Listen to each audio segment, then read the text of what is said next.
Welcome to Nonprofit Nerd Impact Unleashed. Get ready to dive into the world of nonprofits, where the nerdy passion and unstoppable dedication of those making a real impact is celebrated. Together with your host, Jarrett Ransom, the inspiring stories and game-changing strategies of nonprofit leaders will be explored. Join us to unravel the mysteries of successful fundraising, uncover the secrets to effective advocacy, and nerd out over innovative approaches to solving social challenges. Nonprofit Nerd Impact Unleashed is your go-to podcast for no-nonsense discussions with real-life superheroes of the nonprofit sector. Get ready to unleash your inner nerdiness and discover or rediscover how to change the world together. Now let's dive in and embrace the power of our nerdy side. Welcome back, my friends. I am thrilled to have with us today a guest that I met a few years ago, and our paths keep crossing. We realize how much we have in common the more often we have conversations. But Margit is with us today. She's with Grants for Good, upstate New York. She's got some great insight to share. She gives you permission. So if you're someone who feels like you need permission, to do things differently, to maybe slow down. And she's a huge proponent for movement.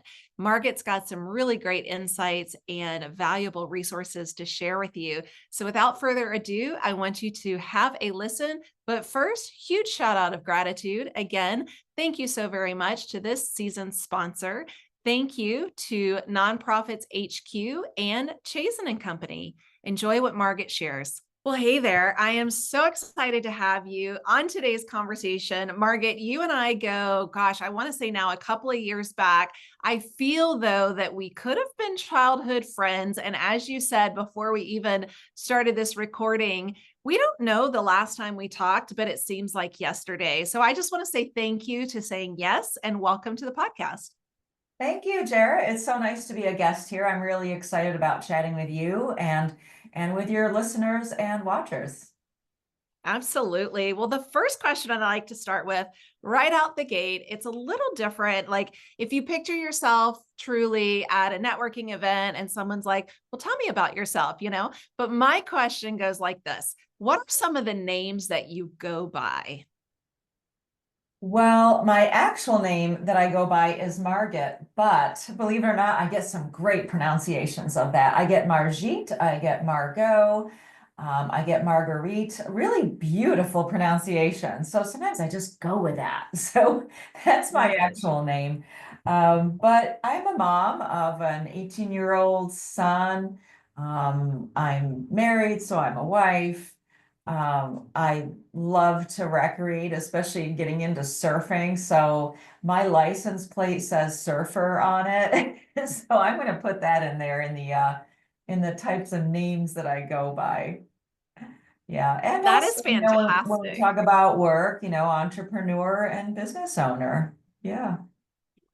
A lot of names and, really looking at that, that's a lot of hats. So I feel like maybe every name has at least 3 hats to it. Let's talk about Yeah, I those think hats, right? you're Like, what on, do you think some of the hats are? Yeah, that you're wearing. well, I mean, in any given day, and you know this too, I know, Jarrett, you just mentioned your son is 14 now. In any given day, you are looking to take care of yourself and get your head in the right space at the beginning of the day. You're a parent, as I am. I'm thinking of things that I need to get done for the day in terms of work. And I've really gotten in the habit of thinking about my workouts every day and what I can do. And by workouts, I don't go to a gym. I love the outdoors. So for me, when I wake up in my day, it's already all about when am I going to get fresh air and exercise? Because that's the only way to, is, your analogy, wearing those hats of parent and entrepreneur, that's the only way that's going to really work. Some days it doesn't, it doesn't come through. But for the most part, I really consider that an extremely important part of what I do and who I am. Thank you for that reminder. There are many days, sadly, strung in a row for me that doesn't happen. I'll think, oh, I sat down here in this chair at 6:30 in the morning, 7 in the morning, whatever time in the morning. And then I find myself in the evening and I'm like, I'm still in the same chair. So getting out, having that It fresh can air, happen. it can happen. And you're right. Like, especially being a mom, that's a big hat that you wear. I said this on someone else's conversation. It's like, if that role was a hat, maybe it's a big sombrero, right? Because it's just huge. It's maybe one of the biggest hats that we wear, just, in size. Definitely. Yeah. Yeah. Do you want to dive into like how you continue to navigate as a mom, as a entrepreneur in all of these ways? How you navigate handling all of the things, the responsibilities, the commitments, the deadlines for your personal life, as well as that professional commitment? I would love to jump into that because people have asked me that. They say, how do you do it? And really, that's the wrong question. The question is, how do you do it and with what help? Because really, I don't do anything by myself. I really don't. I can't sit here and say, oh, I do this and this and this. It's just not true. It's my husband is extremely supportive. We co-parent our son in every sense of the word, every day, every minute. We plan together. We're on the same mindset when it comes to scheduling things and giving each other breaks. So when someone says, how do I do it? It's not me. It's me and my husband. Sometimes it's other caregivers that come in to help. It might be family or friends. So it's really it's hard to ask for help sometimes, especially with people you aren't as close with, like your spouse or your family. But it's so critical to really keep it all together. None of us can do any of this alone. No, it's a lot, as you said. I mean, Mhm. I even struggle asking my neighbor to possibly bring in my recycle bin, knowing that I'm going to be gone the next couple of days after I set it outside. So Yeah, that is I know it's hard to challenging for ask for many help. people. Yeah. Yeah, yeah, it And is. yet you're willing to Well, give it, aren't you? I know you are. So I mean, you'd be absolutely. happy to do that for your neighbor. So, Oh my they're gosh. happy to do it for you. You're right. And that is a solid reminder again. I do try to put myself in anyone's shoes and think, what would I do? How would I respond to this? And you're right. I would do that no problem. Like, you know, that's an easy request and that's an easy Yeah, yes to say. yeah, Yeah. Well, yeah. you talked a lot about your son. I love that you have, it sounds like a very harmonious co-parenting relationship with your husband. What does kind of, I'm going off script here, Margit, but like looking at your month, your weeks, your days, what does that schedule kind of look like for your family unit?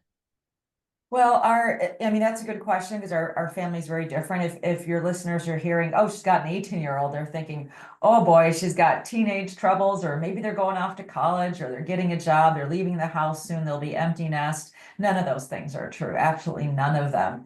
And the reason why is when we adopted our son, he was 6 months old.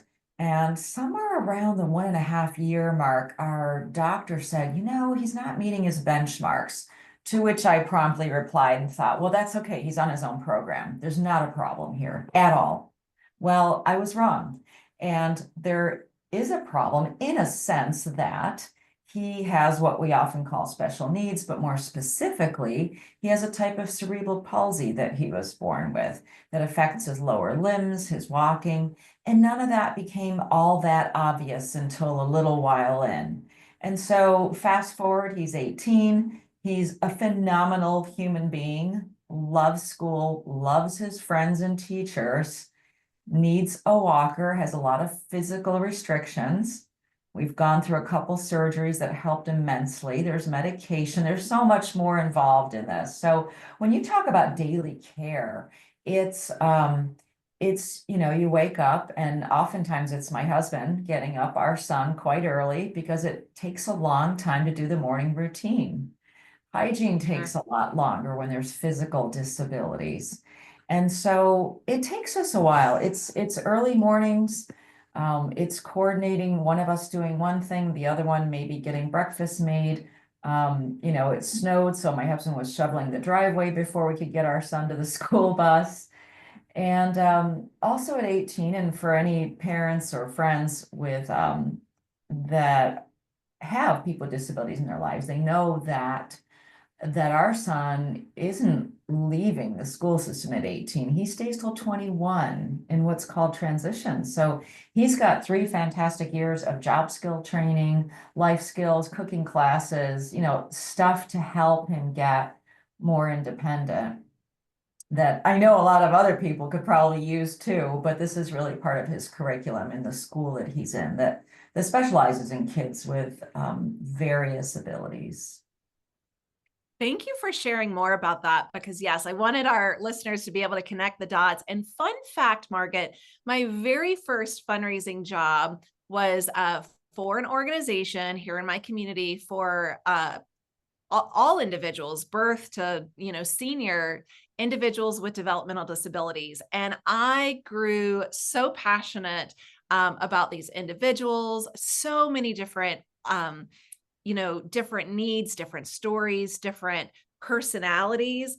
Yeah. I still fondly just have so many amazing stories, personal stories, right, of working in this organization. And that is the organization that I truly benchmark, I'm going to say, my success on with any other project I do, because it was so profound and truly just like, as I close my eyes and recall like the hallways and the stories and the interactions, probably one of my favorites in my whole entire life.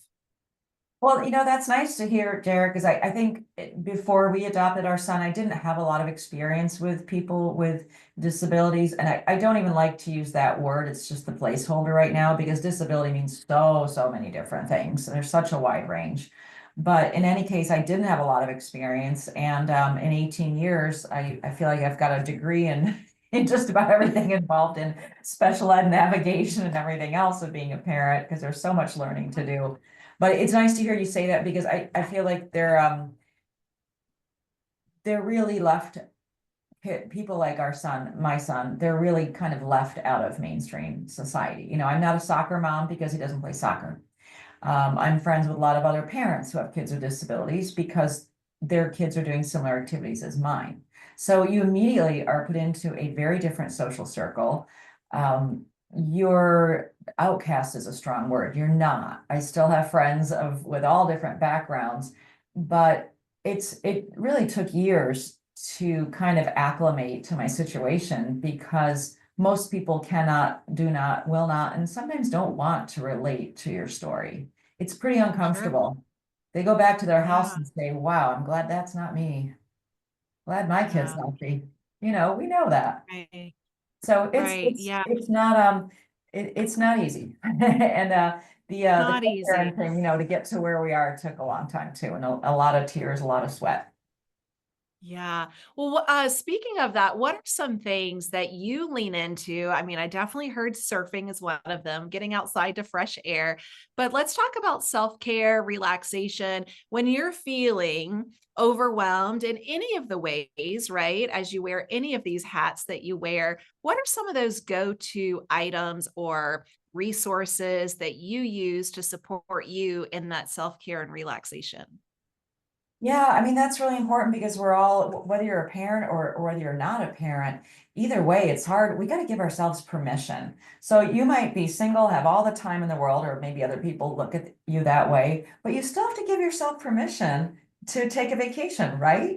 And so I'm in the same boat. Doesn't matter how many hats I wear, how many responsibilities, you have to start with giving yourself that permission. And it took a while to do that. I started feeling guilty for taking too many vacations, and people would say, wow, Margit, are you still working? I see that you're on vacation again. I'm like, yeah, well, my work is wonderful because I can take a laptop computer with me. I stay in touch with clients, but several times a year, I like to travel and go somewhere, whether it's on my own with some friends, or whether it's as a family with my husband and son, or whether it's just my husband and I getting away and we have a wonderful caregiver coming to the house. And then, all kinds of mayhem can break loose here at home and I don't have to know any of it. Usually Yeah, it's sometimes better it that you all don't, goes right? well. It all goes well. But yeah, I think giving the permission, for me, just like we started this conversation, I find that just movement helps a lot. In the work I do, and the work many of us do, we're so reliant on sitting at computers, talking as we are now, but I really need to get the movement in. That's what clears my head. And so that's the number one thing, whether it's, surfing is hard to get to. I don't live at the ocean. I live near a really big lake, near one of the Great Lakes, and we do have surfing there, but it's very inconsistent. So it's a combination of swimming, getting out in the winter to ski, going for walks. It's usually things that I can do. I can leave my office and immediately be doing it. I don't have to usually drive somewhere. That's ideal. But, Yeah. it's okay to budget the time to go drive a half hour to a ski resort when the snow is flying. Yeah, because you're in New York, is that right? Upstate New York? Yeah, yeah, I'm in upstate New York in Rochester. And I work out of I have a dedicated space for my home office here. So it's really, and that's another important thing with the balance is I thought about renting co-work space. I considered that for quite a while. I was really looking into it in 2019, ironically, and I did not commit to any place because of course we all know what happened in 2020. So yeah, I've been working out of my home office since 2009 when I started Grants for Good. And many of my clients are in the New York, Western New York State region, Central New York, but I was using Zoom right at the start of when they began, which was right around 2016, 17. I was teaching webinars on Zoom. So I've got clients all over the country and all over the world. It makes it really fun. It does. Yeah. And we share that commonality. 2009 was when I started my business as well. So we're also kind of Yeah, business yeah, sisters in that, right? Yeah. yeah, yeah, This cool. journey of 15 being an years, celebrate. entrepreneur. That's right. Yeah, Almost 15. absolutely. Well, I would be remiss if I didn't ask you about AI because you are doing a lot of work, my friend, in the AI section. Oh, yeah. I want to know where, how, and I'm going to position this question really more personally. How do you incorporate AI into your personal life? Like, is that a tool and a resource that supports you? Oh my goodness, it's fantastic. I started getting the paid version of ChatGPT. That's of course the most popular platform out there right now. But there's so many good ones. There's Google has Gemini, Microsoft has Copilot, and you're seeing it everywhere. I mean, if I do a search in my Google search bar, I immediately get a couple paragraphs on AI telling me a few things already before I go to my links. But what I found is that if you really want to get the most out of it, getting even that $20 a month subscription, or just use a free version if you want of a Chat GPT or something like it. And there are times where, I'm invited to a party. I know my husband and I were invited to a party where we had to bring a dish that paired with our favorite wine.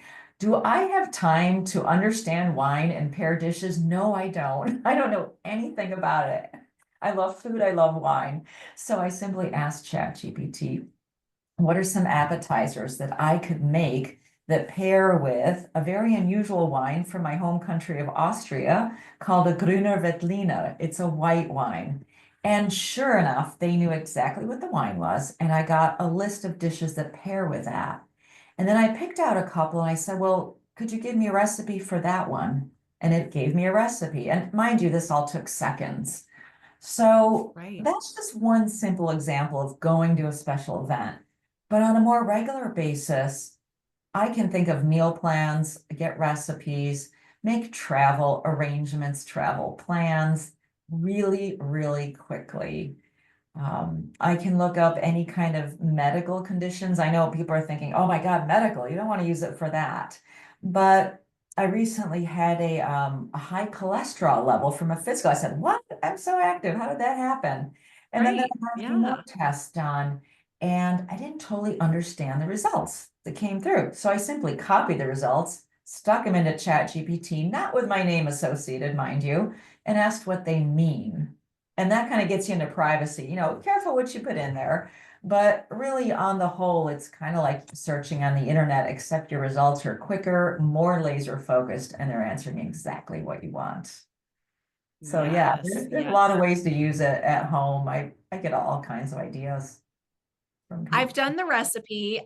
In December, end of last year, I went to New York for a girls' trip, and we knew a couple of places that we wanted to visit, right? Like Manhattan area, Times Square. We wanted to see the Sure. tree, all those things. So I entered in the key places that the three of us really wanted to see. And I said, create an itinerary for, basically 72 hours that we're in New York City. I Make love sure it. that we Down to the hit, hour. these key areas. Where should we eat, lunch, dinner, whatever. Yeah. And it spit it out. And I was like, fantastic. So, that really planned our girls trip. And so that was a way that I integrated AI into my personal busy life. And Isn't it was that great? It's fun to yeah, do. And it does come up with yeah, ideas you wouldn't have thought of, especially if you prompt it right. I teach a lot of webinars on prompt engineering because it sounds complex and it's not, but you do have to know how to enter those prompts and in what order to get the best results. And it's amazing the difference of how efficiently you can use various AI platforms. It's pretty fun. it is It fun. still amazes me, even, you know, I've been using it for, what is this, the third year now that it's been released, and I'm still surprised. Well, and I would say, I love the workshops, the webinars, the offerings that you are offering, Margit. And I consider you like one of the trailblazers in that AI sector, especially for our nonprofit community, right? Like, how are we leaning into that, into our workspace? And so, thank you. I know there's so much more to that. And I'm watching our time because you have a very important event to get to today for your son. But before we leave today's conversation, I want to ask you. First of all, where can people find more information about you? Maybe these AI programs that you're offering. Yeah, where can people find more info? Oh yeah, that's easy. You can just go to my website. I have an events page. I have a contact form where you can sign up for my email list, and then you'll hear about everything that's coming up without any spam, mind you. My website is Grants for Good. So it's the word grants, GRANTS, the number four, and the word good. So grantsforgood.com. Get on my list. You can email me, contact me there as well. And yeah, I do focus a lot on nonprofits because I have worked in that field for so long, and I know that it is a lot of work. There's always more on your plate than you can do in any given one day, and that anything that's going to help relieve some of that work in the pressure cooker is going to be welcome. And I do like to tailor my AI seminars to nonprofits, and even more specifically to fundraising and grant writing work, because that really helps the organizations a lot. So that's the Yeah, focus there. definitely. Yeah. Definitely check that out. Well, any final words, my friend? You've been fantastic navigating wellness, sharing with us what it looks like for you in your mother role, in your entrepreneur role, and all of the roles in between. So, any final words of wisdom or advice that you'd like to leave our listeners with today? You know, I think about someone, um, just as you were asking me that question, someone came to mind who kind of whispered in my ear one time, and she said, be gentle with yourself. And I almost broke out into tears when that happened, because apparently I was not being gentle with myself. I expect so much of myself. And she said, be gentle with yourself. And it was almost like going back to that theme of permission. You can do that. You don't always have to be performing. You don't always have to be the best at everything. I'm not the best at AI, but thank you for the compliment.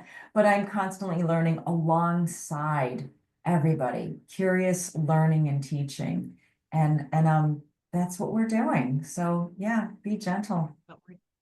Yeah. Well, thank you. All that you shared, so much valuable insight. And I just appreciate your willingness to dive deeper into a personal conversation with me today. So Sure, enjoy that happy to do concert that. you've got to get to. Yes, yeah, I'm looking forward to it. I look forward to our next chat, Jarrett. Take Thank care. you. Thanks everyone for listening.